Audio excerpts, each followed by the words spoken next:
Hello and welcome everyone. I'm Becky Gibbs. I'm a partner with Boyman Barrenshire and a member of our construction and engineering team. I'm glad that you all could join us today for this timely webinar on unlocking high performing teams. This is the first of our 2026 series of webinars for our construction and engineering clients. It's my pleasure to introduce today's presenter, Tom Esch. Tom is a seasoned expert on leadership dynamics and what the best leaders do and don't do to foster collaboration, trust, and performance in complex team environments. He brings a wealth of practical experience in helping leaders navigate the hidden dynamics of teams and elevate results across the board. Tom, welcome, and thank you for being with us today. Thanks, Becky. Thanks, everybody, for joining us on your lunch hour. We have a nice group. I don't know, 20, 30 of you, a lot of leaders, a lot of presidents and C-level people. So it's an honor to be here. I'm going to start with a little story. It happened about 8 years ago in my life, and I was up early at 3 a.m. to catch a flight to Milwaukee. And I wasn't expected to get home until about midnight that day. It was going to be about a 20-hour day for me, and I was not super happy about it. But I was excited to work with a client who was under a lot of stress. Worked all day long, didn't have 1 minute to check my flight. They dropped me off at the airport earlier than I thought. It was around 5:20, and it's a small airport if you know Milwaukee. And I thought, I wonder if there's another flight I could get on before my 11 o'clock flight.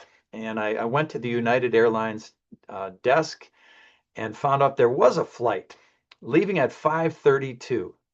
It was 5:25. I had about 7 minutes, and I thought, I want to get on that flight. I'm going to get on that flight. And I ran to the TSA area. It's a small airport. I got through the line in about a minute. I ran to the gate, which was like the second gate there, and there were two people standing next to the desk, and the ticket guy was typing away. The two people looked very unhappy. The door was closed. I went up to the guy and I said, I need to get on this flight. And he said, the door's closed and it's locked. They're both locked and closed, and the jetway has been pulled away. And I looked at him and I said, what time does it leave? He said, 5:32. It was 5:31. And I took a deep breath and I looked him in the eye and I said, I know you have the power to get me on that plane. He looked at me like I had been released from the asylum. It was a really interesting moment. And I was also strangely detached, thinking, well, if I miss it, I'll get on the next one. But I really want to get on that one. He went over to that little keypad on the wall and he typed some buttons in there. The door opened, just like Star Trek. Then he went back to his keyboard. He typed quickly and he handed me a ticket. He said, here you go, run. I went running down the jetway. I got to the end. Sure enough, the airplane was 50 feet away. And there was like, just air between me and the tarmac, 15 feet down. And I started laughing. I'm waving at the pilot who's in there, not looking at me. My United friend, my teammate, comes running down the jetway behind me, picks up the phone, talks to the pilot. The pilot nods. He moves the jet bridge out towards the airplane. The door opens on the airplane and I got on. Let me say that again. He moves the jet bridge out there like Charlton Heston splitting the Red Sea in the Ten Commandments, and the door opens and I got on. It was amazing. It was unbelievable. What happened? Well, a few things. Number one, I had this sort of internal confidence, or this sort of internal calm confidence. I'm going to get on that plane, even though this is unbelievable. Secondly, I worked kind of as a teammate with this guy. I really looked at him as my partner in me getting on this airplane through these two locked doors. And the most important part, and the part that relates to today's topic, high performing teams, what the best leaders do and don't do. On my best days, I do this stuff. And the third point is I used my rank well. What do I mean by that? This is what the program is going to be about today. What? Because he outranked me with position. But I had some psychological rank, some inner calm and confidence, and I inspired him to see himself as powerful. When most people are missing a plane or have missed a plane, do you think they come up to that guy calmly and say, "Hey, you got the power to do something"? No, they're mad. They're upset, stressed, or they say nothing. But I had a slightly different posture. It was a good day, and it happened, kind of a miracle. Okay, next slide. Kendra's moving our slides. I guess that was the slide for the airport. Next slide. So here's the agenda, folks. We're going to talk about these two types of rank that I used in that little story. And number two, how you can increase your awareness of your own rank. Another word for that is status, or in construction, seniority. And what are three tools you can use for building a powerful team? Next slide. So first want to do a polling question number one. Who's here? And have you see who else is here on the Zoom call. I think we can pop up that polling question, Kendra, and let you guys chime in for what level you're at, a C level, or are you at uh, a other leadership level? I don't see the questions just yet. Are they somewhere out there, you guys? Who's on the Zoom? We don't know. I don't see anything happening. Maybe you guys can see it. Kendra or Becky, is something happening that I cannot see? I do know kind of who's on the Zoom. I think there's about 30 of you. And I think there's about 6 presidents. I think there's some founders. There are some principals. I don't hear anything from Becky or from Kendra. Hello? The Earth, the the poll should be launched. it should be launched. Okay, chime in, folks. Between bites of your lunch, let's just see if we can pop that poll up. I see nothing for the poll, Becky. There. Yep, All there it right. is. Now it went. There it is. All right. Uh, C-level, regional, project manager, general soup, office admin, other. I know there's one safety person out there. I'm passionate about safety. Um, and for those of you who know my brother's company, Esch Construction Supply, I did spend 10 years working there, and then I launched my own business in 2012. And I'd been doing this about 13 years. So I don't see anything yet for results. Becky, do we have any results? I'm just saying other for me. I guess I could answer it too. Yeah, we could close the poll. Yeah, close the poll for sure. That's plenty of time. You want to, there we go. All right. 30% of you are C-level, 20% of you are regional, local, 11% project manager, office admin, 7%, and others 33. The other, I think, could be principals and other titles. So, okay, leaders. Basically, we have lots of strong leaders on the call, lots of top leaders. That's great. That's a good group to have on this webinar. Next slide, please, Kendra. So what are the most important qualities of high-performing teams in the construction world? There's so many different things and books and ideas, and I'm sure many of you have read them. You think about this stuff, but what in your mind are some of the most important qualities? If you would type that into the chat box, if you can find the chat box, it's usually on the lower, slightly left of center. You can click chat, and if you would kindly just put a comment in there, or what do you think are the most important qualities? You know, there's so many different things that make up high performing teams in the construction world. And maybe once we get a few of those, Becky can read them. I cannot see them. So if you can read some of those, Becky, that would be great if they're Yeah, if pop you can enter them into the Q&A, the chat box is Q&A. disabled. Okay, Q&A is better than chat. My bad. Oh, I can see. All of a sudden I can Yep. see 3. Trust, Trust. Yes, thank you. trust, Yeah, communication, yeah. accountability, self-motivation, Nice. communication, do what Yes, you say you're going to do. yes, yes. Integrity. Yes. Excellent. Thank you, folks. That's kind of what I thought you might say. Next slide. And what helps or hurts you in maximizing these qualities? If you would type again into the Q&A box there, folks, what helps you or hurts you maximizing these qualities? Communication and trust seem to be the two biggies coming up, and integrity, maybe accountability, motivation. What helps or hurts you to maximize these? Um, I can now see the Q&A box. Lack of intentionality, not understanding expectations. Yeah, working with people who aren't good communicators. Thanks, Pete. Lack of buy-in from the team. Yes. Understanding the SOW. Steve Anderson. What do you mean by SOW, Steve? SOW. Why do I not know what SOW is? The SOW. Not Scope of understand. work. Scope of work. Okay, thank you. Thank you. Overcommitment, egos on the team. Egos on the team. Yes, egos on the team is a good place to go to the next slide on this, folks. So what should individuals do or not do? I mean, there's so many things to do or not do. And then we're not going to show the videos, but go to the next slide. I'm just going to talk quickly about these videos.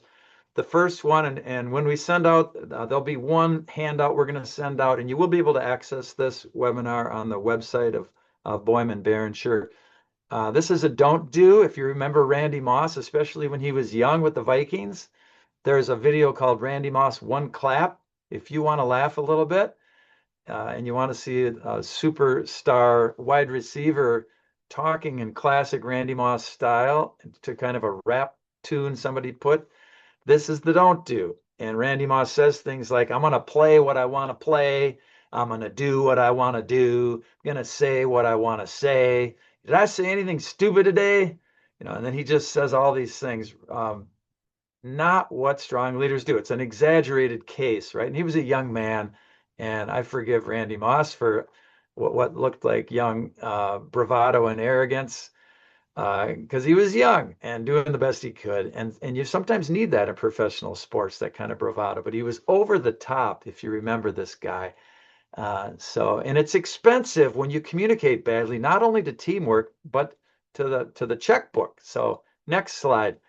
Don't do. Randy Moss, he did verbally abuse someone on an airplane, and that was expensive. That cost him 15,000. Yep. He squirted an official with water on the sideline one day. That cost him 25 grand. He knocked the cop down in Minneapolis. That cost him 50 grand. And if you remember, he mooned the Packer fans. And you know what that was?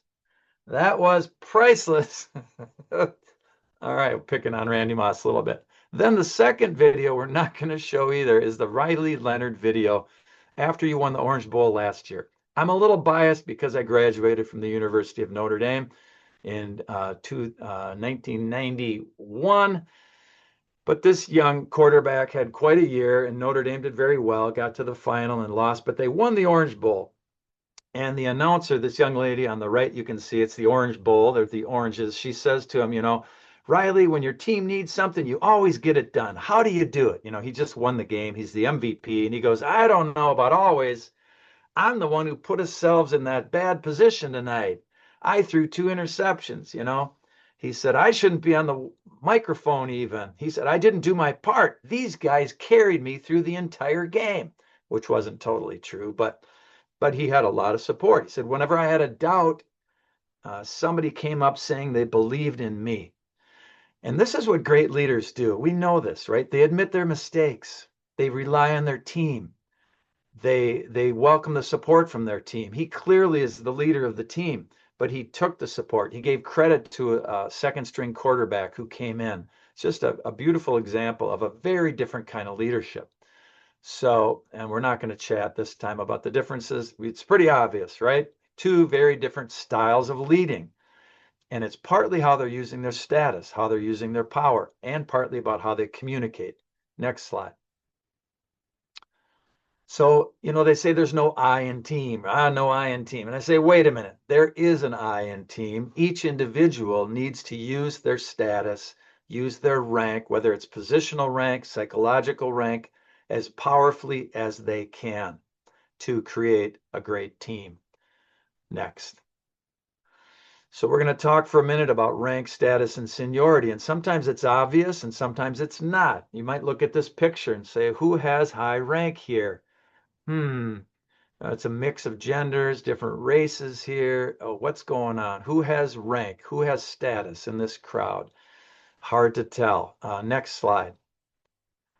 A key for high performing teams is how we use our influence, how we use our power, whether we have a lot and you're the CEO or the president or a senior principal person, or whether you're a foreman or a brand new worker, right? It's how that influence is used and how you as a leader set the climate for people using that influence and using that power. Because the old school rules are well known in construction. You all know them. If you have seniority, if you have higher rank, you have more power. And in the general unwritten rule on most job sites I've been on in the last 25 years is don't speak up to your boss. Don't say anything to that senior person, whether it's a quality issue, a productivity issue, or a safety issue.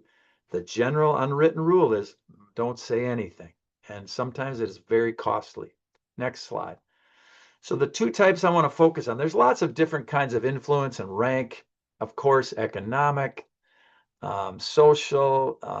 There could even be like with social media, how you look, how attractive you are as a man or a woman impacts your power, at least digitally online. But in the world of construction, in the field or in the office, I generally talk about two kinds of rank: the positional rank and psychological rank. Next slide. I'll define these right now. Positional is determined by the cultural or the professional context. It is usually job title. It's also personal connections. It's also other things like maybe your education level or your social skill level or your emotional intelligence. All that can be a part of positional rank, but it's generally the external things, the job title. When I worked for my younger brother Dan at Esch Construction Supply, I was first the warehouse manager, pretty low ranked, and then I became a salesman. And a salesman in that culture is fairly high ranked. And I'm the older brother of the boss and owner. That put me in a position of high positional rank. Next slide. Psychological rank, in part, is the ability to speak up when speaking up is difficult, especially when there's strong unwritten rules or if you have an old school culture at your company. Many construction companies, I think, are reading books like EOS, Gino Wickman, and trying new things, and have been training and coaching leaders for years, and are not what we'd call typical old school construction culture, but many still are. And the psychological rank is extra tricky to use if you're in a very traditional, old school kind of top-down culture. But somebody with strong psychological rank, and you probably all know who I'm talking about. You probably have several people in either in your office or on your crews or in your company who have strong psychological rank. They might be brand new, but very expressive, very outspoken, very confident. Sometimes these people are a pain in the butt, right? But they have the ability to speak up. They have the ability to ask you as a key leader the tough question, maybe in front of others at a meeting, a question that could really make a difference but still might irritate you. And people with high psychological rank can also often stay calm when things get rough. These are the good mediators. These are good attorneys. These are good leaders. I think a lot of workers in construction have this, but they don't always use it well. And it's one thing to have high psychological rank or high positional rank. It's a whole nother thing to use it skillfully in the interest of the team. Next slide. So it's clear here, if you know anything about construction, which you all do, who has higher rank. The guy with the white hard hat, he's got the blueprints. What I want you to notice is the guy with the orange hard hat, where is he looking? He's looking right in his eyes. The higher rank guy's not even really looking at him. He's looking at the ground. He's looking at whatever. He's got his hands folded. He looks very calm. The young guy also has his arms folded, and he's the one looking. So when somebody has high rank, others look to you, right?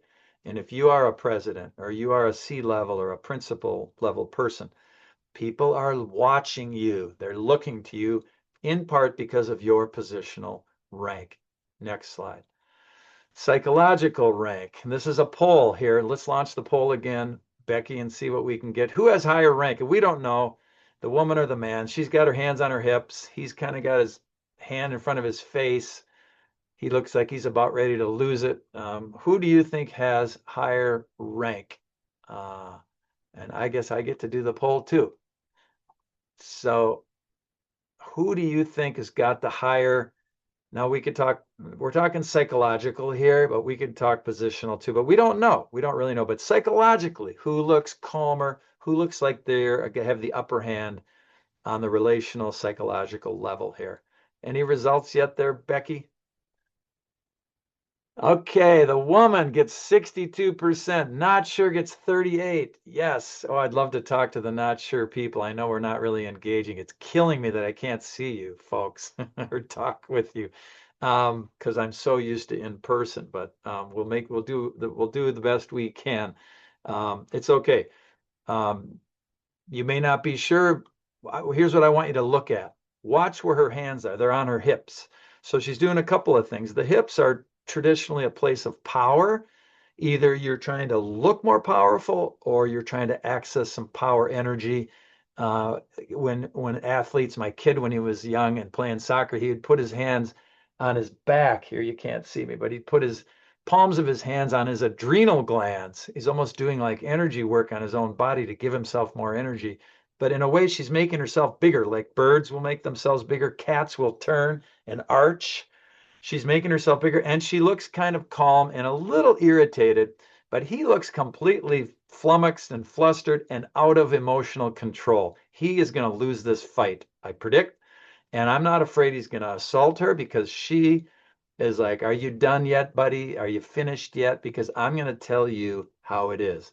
It's the story I'm making up, but I'm pretty sure she outranks him psychologically, at least in this moment.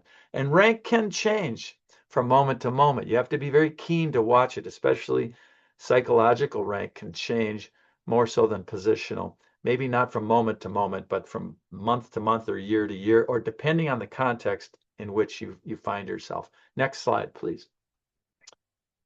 Rank can also be a superpower, and you may know the movie Invictus about Nelson Mandela befriending the captain of the South African rugby team, the Springboks. This is the captain, Francois Pienaar, on the right side. A whole movie was made on this. And this is where Mandela, coming out of 27 years in prison and being elected president shortly thereafter, had a ton of rank.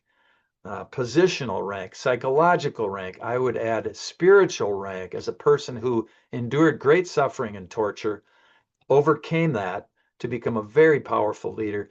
And he empowered this captain. The Springboks were horrible. And I won't ruin the movies in case you haven't seen it, but let's just say they were horrible. And Mandela befriended this man and empowered this man to build a really strong team.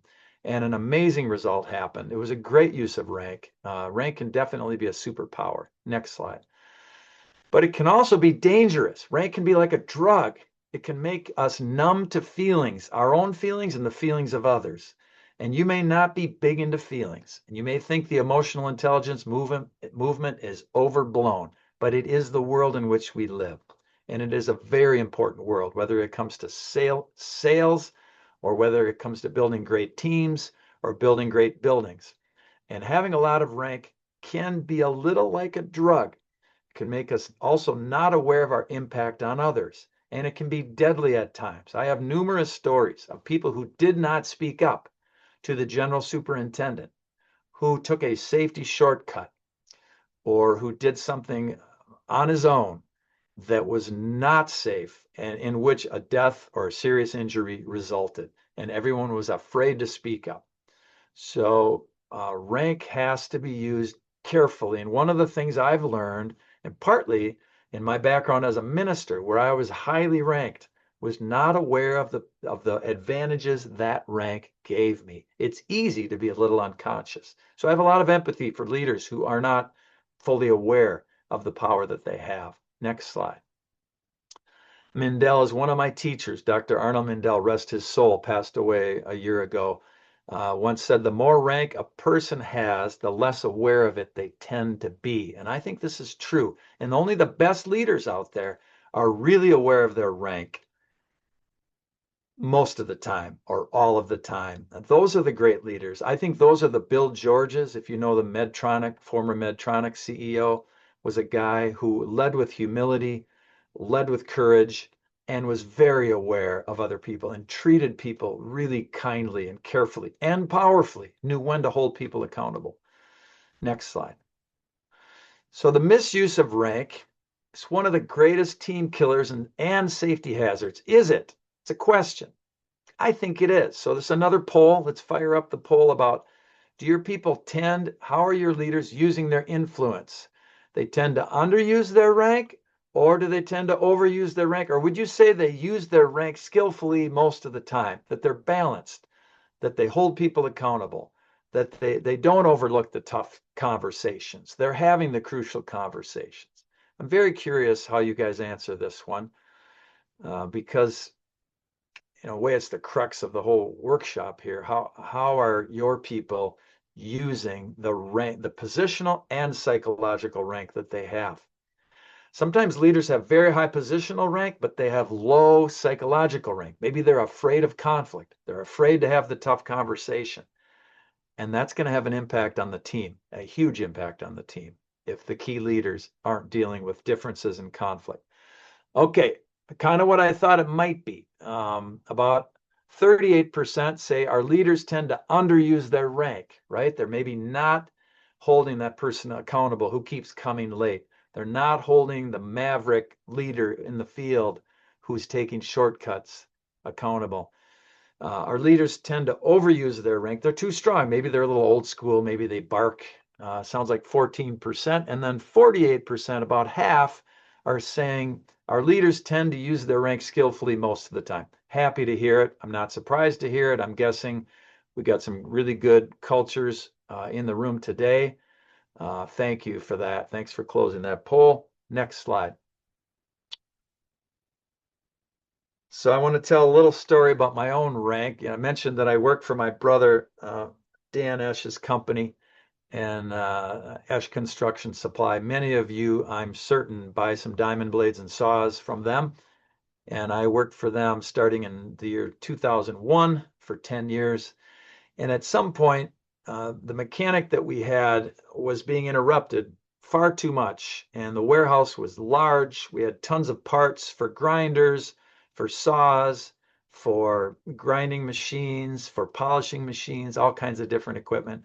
We might have had 1,000, 1,500 bins of different parts, right? And we salesmen didn't know where they were. And at one point, the mechanic rearranged the whole shop and put everything in a little bin, labeled every little bin, but we didn't know where things were. We barely knew where they were to begin with. And he came to a meeting one day, more than a little frustrated, saying, "Stop interrupting me. Find your own parts. I've labeled every part. Every part has a bin number, and I've put it online. I created a schematic where you can go in and you can type in the part. Are you looking for a spark plug? Type in spark plug for the TS420. You can find exactly where it is." We all said, okay. He said, "I can't get my work done. Stop interrupting me." The very next day, this is a true story. Very next day, I had an appointment and it either came up quickly or I hadn't prepared enough, and I needed a spark plug for a customer right now.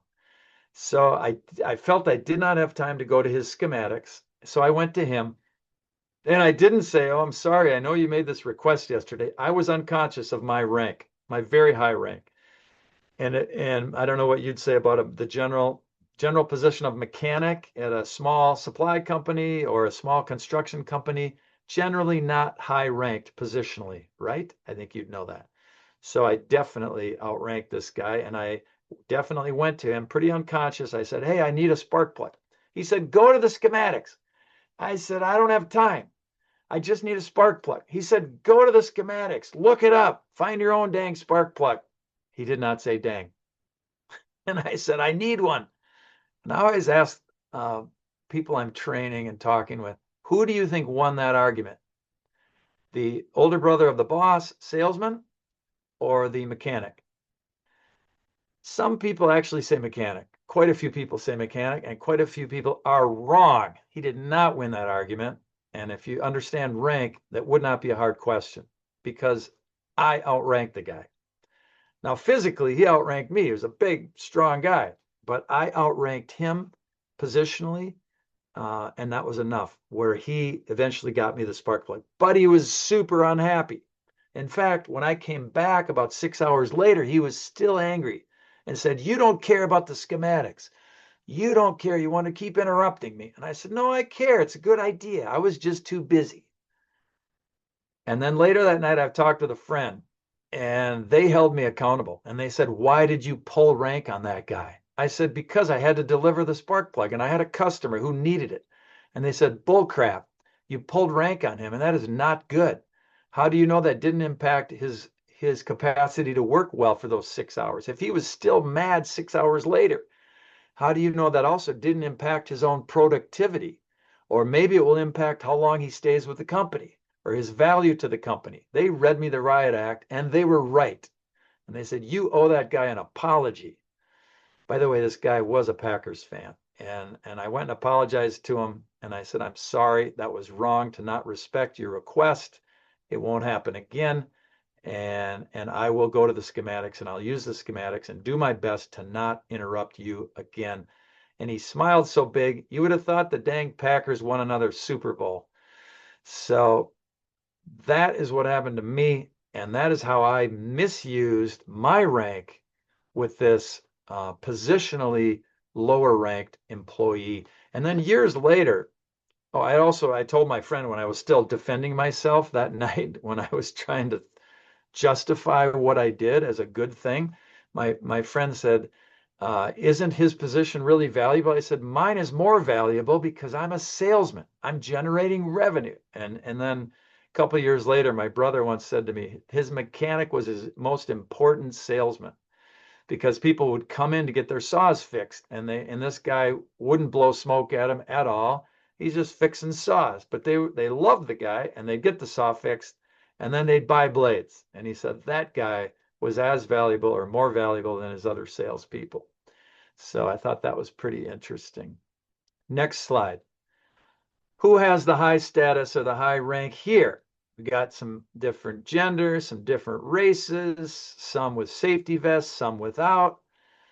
The point is I want you paying attention to status and rank. And especially if you have high rank, you probably don't pay attention. And when I go into a new company, I rarely want to sit down with the owner first or the CEO or president first. I would rather sit down with the brand new janitor. I'd rather sit down with the woman who's been doing the books for the last 6 months. And I'd rather get to the CEO or the president last because sometimes they actually know less about what's really going on within the culture and within some of the relational dynamics. Other times you have companies where the high ranking people do know what's going on. And that's certainly true some of the time, but often more is known by lower ranked people. They're paying attention on different levels. So I just want you to observe and pay attention to both the positional rank. We can't really guess from this who's got the high positional rank, who might have high psychological rank or low psychological rank. We can't really tell. We just see some people shaking hands. But I want you thinking about this stuff. I also want to say one more thing about it. Rank is not good or bad. There's no moral judgment on rank. You're not a better person because you have high rank. You're not a worse person because you have low rank. And even our lower ranked people positionally can have real impact on a company. And especially if the higher ranked people are using their rank skillfully, whether it's positional or psychological. All right, next slide. Next slide. There it is. So what are the signs? If you're still wondering what I'm talking about, you're going to get a handout after this webinar that you'll be able to see some of it's a little more detail, and you'll have a worksheet to fill out for yourself. But some of the signs of high and low rank, and you'll be able to estimate your own rank, your own positional rank, one through 10. 10 is usually high. If you are the CEO, president, you're a 10. If you've been with the company for 6 months or 3 months, and maybe you're a foreman or a superintendent, you might be a 4 or a 5, right? And then your psychological rank. If you are fearless in the face of difficult conversations and you're like, I can't wait to deal with that tough situation, you're at 8 or a 9 or a 10. If you're like, I hate conflict, I get nervous when they ask that tough question. I don't want them to ask me about the finances because they're not good right now. You have lower psychological rank. All right. So what are the clues? Your title is a very big clue for positional rank. Your use of voice, body language, the types of jobs you get, the kind of pay you get or others get, the kind of intuition you have, the courage you might have to deal with conflict. Next slide. So here's some signs of high rank, and this could be positional or psychological. If you are interrupting other people, people with higher rank tend to be the ones interrupting. Not always, but tend to. Ignoring requests, right? If you send an email to your boss or your boss's boss, can they ignore that request? Yeah, they can, and they may very well do that. But if your boss or your boss's boss emails or texts you, you cannot ignore that. You need to respond right away. And that's partly a function of rank. If you have high rank, you can say no easier, right? If you're the CEO, you're the president, and somebody says, hey, I need you to can you help me out? Can you work a little later this Friday? Nope, can't. I'm going on vacation. Got to catch an airplane. Thanks so much. But if you're lower ranked and somebody says, hey, I need another hour out of you on Friday, man, can you do it? Can you do it? Then you're like calling your husband or your wife saying, I need to stay a little longer. It's harder to say no when you're lower ranked and taking up a lot of airspace like I am today. I'm high ranked today because I've been asked to do this, but people with higher rank tend to take up airspace in a conversation. Not always, and in construction it can be different. But next slide, signs of low rank, getting interrupted. If you get interrupted, or you struggle to say no, or you feel disrespected, you're not taking up airtime. Also, being sick or just not feeling well sometimes is a function of rank. I find often the presidents, the CEO, the really high level people, often really well paid people, often are in better health. Not always, but often. Next slide. The best communicators. Some things that the best communicators, whatever your rank level, do, they see the good and they speak the appreciation for other people. This can be kind of foreign in some of our construction cultures, right? But who doesn't like appreciation, even if they poo-poo it or say, I don't need that. I don't need an attaboy. I've yet to meet a person who doesn't like an attaboy if it's done in the right way. The best communicators ask open-ended questions, and they know the difference between a closed-ended question and an open-ended question. So much of construction happens fast, happens now, and has to be closed-ended. Yes, no. But the relational part, the deeper part, the culture building, the teamwork building, that's when we get to questions that are open-ended. Third, best communicators are building good relationships and they're focused on relationships and they insist on feedback, especially if they're high ranked. I need feedback and I want honest, corrective feedback. Tell me the hard truth. I want to hear it. And what else? We're not going to chat about that for now. Let's do the next slide because I want to get to these 3 tools, 3 concrete things you can use starting now. And maybe you already do this, but the best communicators and the best team builders, I call it the FAA because we're talking about airports earlier. My airport story, getting on that flight out of Milwaukee, the FAA might not have approved what we did there, and I hope my buddy from United didn't get fired, my teammate.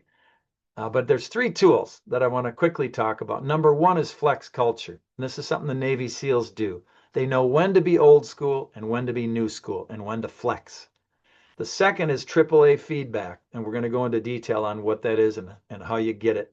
And thirdly The awareness of your approach, especially if you're higher ranked, and paying attention to your nonverbals, because that is what people are reading. All right, next slide. Flex culture. If you know the Navy SEALs at all, you may know that when they go into an action, and they are obviously very well trained, highly skilled military personnel, when it's time to get in and take care of business, it's get in now. When somebody says get out now, you get out now. There's no dialogue, there's no debate, there's no democracy. Reminds me of the Catholic Church, right? It's hierarchy, it's get in, get out. But when the action is over, whatever it was, they sit in a circle and they take their stripes off, especially the highest rank ones that are got a lot of stripes. They put them in a basket at the door and they sit in a circle and they pretend as if there's no rank. I love this, what the SEALs do. They flex because when they're in a mission, on a mission, and when it's potentially violent, which they often are, and dangerous, it's traditional, sort of old school, top down. There's a clear structure. But after the action, they sit in a circle, and that's where they say, what happened? What could we have done better? What did you learn? How did it impact you? And the leaders say, I want some feedback. What do you think of that decision I made? Give me the honest truth. And from what I understand, I'm not a SEAL. I know people who have worked with the SEALs and know the SEALs very well. And Lindred Greer is a researcher out of Stanford who's got deep connections with the Navy SEALs and says they actually give deep and corrective feedback in those meetings. And that is a little unheard of, right? I don't know how often you and your cultures have a meeting where you get real and honest feedback and somebody in front of others corrects you or gives you a critical response or says you made a mistake when you took that job on, and here's how you made a mistake. That is courageous behavior. And that's something we can learn from the Navy SEALs, I think all of us. And maybe you do a little bit of that, but that's really powerful, healthy work culture. And that's going to build a strong team if you do that in the right way. Next slide, please. So traditional chain of command, right? Old school. And there'd be a question for you. When is it best in your culture, at your company, to be old school and to be directive? And I usually get answers like when safety's at risk, when we got to finish a job under an urgent deadline with weather issues coming, or just maybe day to day. We're old school, day to day. You got to get it done. The general superintendent makes the calls.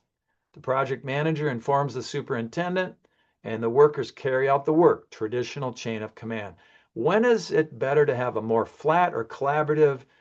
When do you take the stripes off, the Navy SEALs? When do you flex and do the new school? When is that best?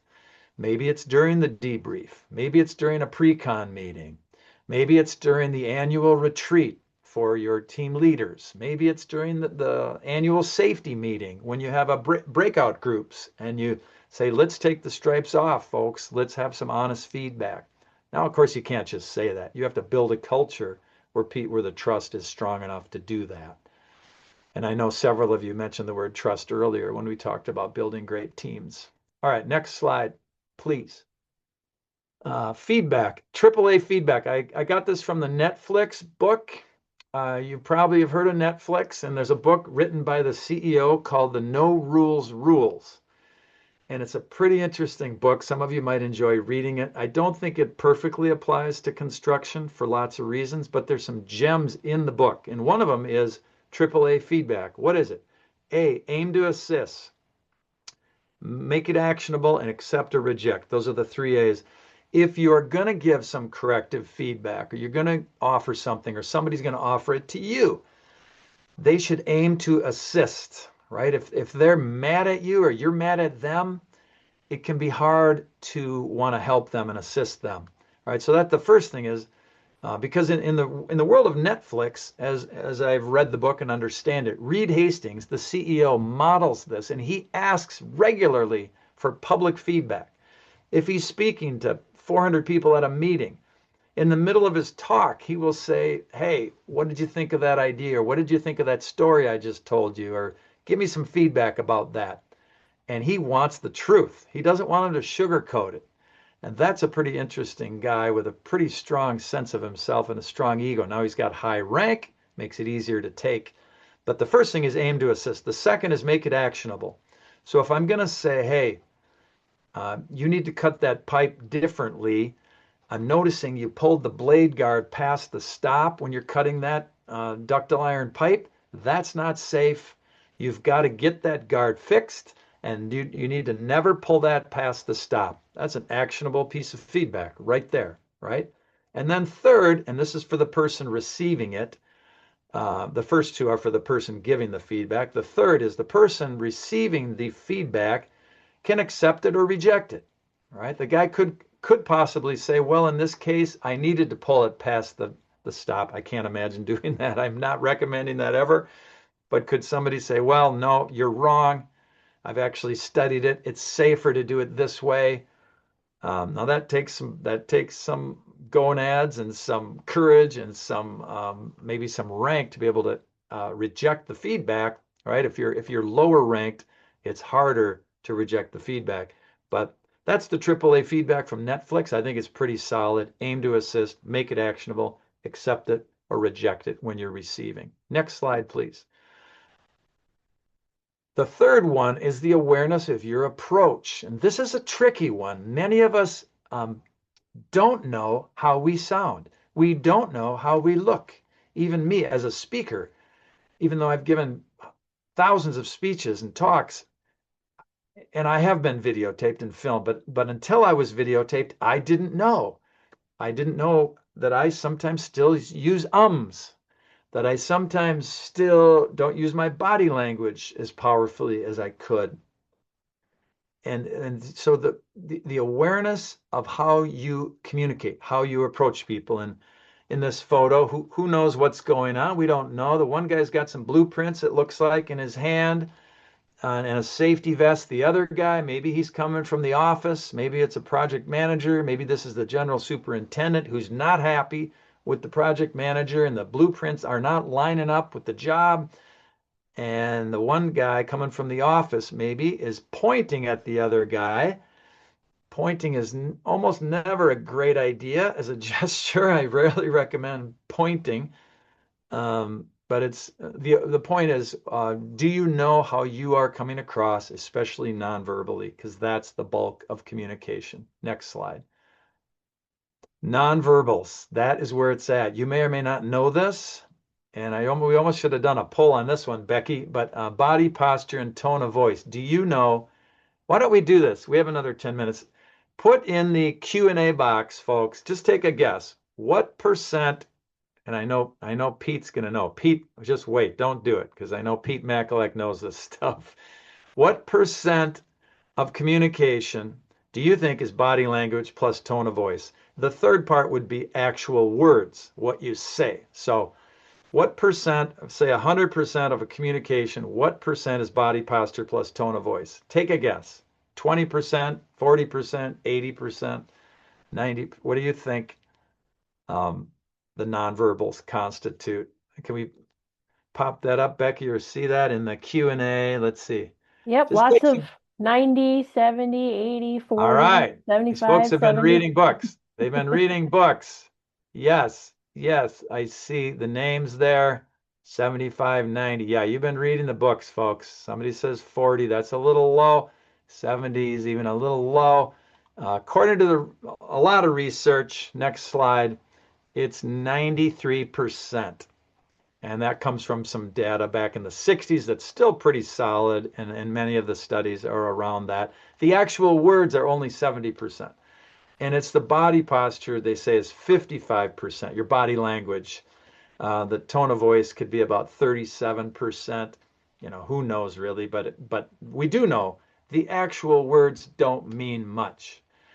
How you hold your body, where you put your hands, your tone of voice, whether there's a little bit of empathy, whether there's a little bit of anger, and people are smart. They can read that anger easily and quickly. They can read the irritation, and there's a time to be irritated and angry in construction, right? Just have to use it skillfully, have to use it with awareness, and that's what can be tricky. Next slide, please. So takeaways. I do want people just to maybe put into the Q&A part, like of all the things we've talked about today, what would be your one takeaway or two takeaways that you're going to think about or reflect on or take back to your world as a team builder? Um, and some of the things we talked about was that the best leaders use their rank well and they empower others in the way that I was fortunate that one day to empower that United airline guy to open two locked doors for me to get on that plane. By the way, I've tried that a few times. I'm 1 for 3 in the last 12 years, so I try to not overuse that technique, but that one day it really worked. It was amazing. The best leaders use their rank well, their positional rank and their psychological rank.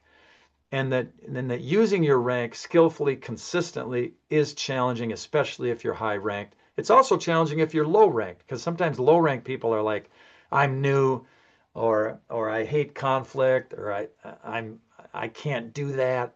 And they need us to empower them either with training or with just mentorship or just good support to use their rank to say, we need you. We need your voice. Yes, speak up. And then to create a culture where it feels safe enough to do that.